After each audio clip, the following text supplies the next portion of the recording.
کس کو گھر رکھا جاتا ہے؟ دفن ہو گیا، دفن کے چند گھنٹے کے بعد اس کے باپ کو کسی نے کہا تیرا بیٹا اپنی موت نہیں بنا بلکہ ڈاکٹروں نے غلط دوا استعمال کی تھی، اس کی وجہ سے اس کی موت ہوئی ہے، لاش نکلوا اس کی جانچ کرا۔ سمجھ میں آ گئی بات سمجھ میں آ گئی۔ اچھا آج ایک بات یہاں پر میں بیان کر دوں، جو علماء بیٹھے اس پر ایک کتاب تک لکھی گئی ہے باضابطہ طور سے، یہ جو آج کل چند پیسے لینے کی خاطر ٹی ایم جو کراتے ہیں مرنے کے بعد کے پیسے مل جائیں گے، چند پیسے جھوٹے کیس جو کراتے ہیں۔ دیکھو جو سچا معاملہ ہے اس کے لیے تو بھائی قانونی پرکریا آپ کرو، جو سچا معاملہ ہے ٹھیک ہے، جو قانونی پرکریا مجبوری ہے ہمیں قانون پہ عمل کرنا پڑے گا، لیکن خالی کسی کی بیوی کا انتقال ہو گیا اس کے میکے والوں نے خالی وہی بات اٹھا دی، نہیں صاحب ہم تو پی ایم کرائیں گے، سمجھ رہے ہیں؟ خالی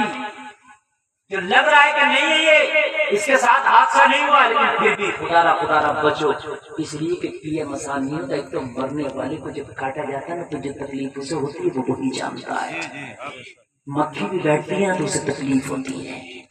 اور دوسری چیز یہ ہے کہ جب پی ایم کیا جاتا ہے تو پورا باڈی کو ننگا کیا جاتا ہے۔ خدا را میں ہاتھ جوڑ کر اس پر پوری کتاب لکھی گئی، شاید الجامعۃ الاشرفیہ کے کسی استاد نے یا کسی اور عالم نے لکھی ہے، میں نے کافی دن پہلے اس کا مطالعہ کیا تھا کہ اس چیز سے جہاں تک ہو سکے بچو۔ میں کھل کے یہ نہیں کہہ رہا کہ صاحب اگر واقعی ہے قانونی معاملات ہیں تو بھی مجبوری ہے، فوٹو کھینچانا جائز نہیں، لیکن اگر حج کو جا رہے ہیں اب پاسپورٹ کے لیے ضروری ہے تو وہاں علماء نے اجازت دی ہے،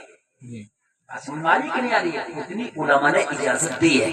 اب اگر کہیں واقعی کیس کا معاملہ پھنس رہا ہے، ایسا ہے کہ اس کے بغیر جھوٹی نہیں سن لگی تو مجبوری ہے، وہاں علماء خاموش ہیں۔ لیکن میرے بھائی جہاں پر چند پیسوں کا صرف مسئلہ ہو، کیس کر کے دھمکاؤں گا مجھے چند پیسے مل جائیں گے، اور ایسا ہوتا بھی ہے، جہاں دیے تھوڑے سے پیسے فائل بند کرا دی۔ خدا را ایسے ہوش میں نہ ہو لو، مرنے کے بعد تو اس کو ننگا کر کے غیروں کے سامنے ڈال دیا تو نے، اس پہ جو تکلیف گزری ہے وہ تو خدا کی قسم وہ جانتا ہے، اس کا اللہ جانتا ہے جلسے میں آنے والوں، لیکن تو نے جو بے حیائی کا ننگا ناچ نچایا اسے مرنے کے بعد بھی غیروں کے سامنے ننگا کر دیا، اور صرف چند سکوں کی خاطر۔ خدا را میرے بھائی اللہ کے لیے کوئی معاملہ ہونا تو اپنے چند لوگوں میں علماء میں بیٹھ کے نپٹا لیا کرو،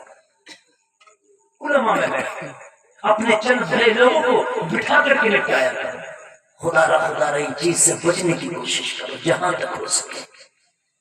اور جب نہیں بچا جا رہا ہے تو وہاں مجبوری ہے، لیکن خالی سکوں کے خاطر اپنے مرنے والی کو یا اپنے مرنے والے کو ننگا نہ کر، ننگا نہ کر۔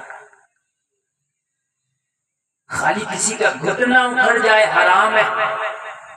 گھٹنا اگر کسی کا دکھ جائے، علماء بیٹھے حرام ہے، حرام۔ جو کچھا پہنتے ہیں اور جو ایسی کیپری پہنتے ہیں جس میں گھٹنے دکھتے ہیں، نوجوانوں کان کھول کے سنو، حرام ہے یہ، کبھی بھی ایسا کوئی بھی کچھا، ایسا انٹرویئر ایسا مت پہننا کچھ بھی کپڑا جو گھٹنوں سے اوپر ہو، حرام ہے، حرام۔ نام سے لے کے گھٹنوں کے نیچے تک مرد کا چھپانا یہ ستر عورت ہے، یہ ضروری ہے۔ ہم نے مرنے کے بعد لوگوں کو ننگا کر دیا، مرنے کے بعد ننگا کر دیا۔ لوگوں اس چیز سے باز آنا، یہ بات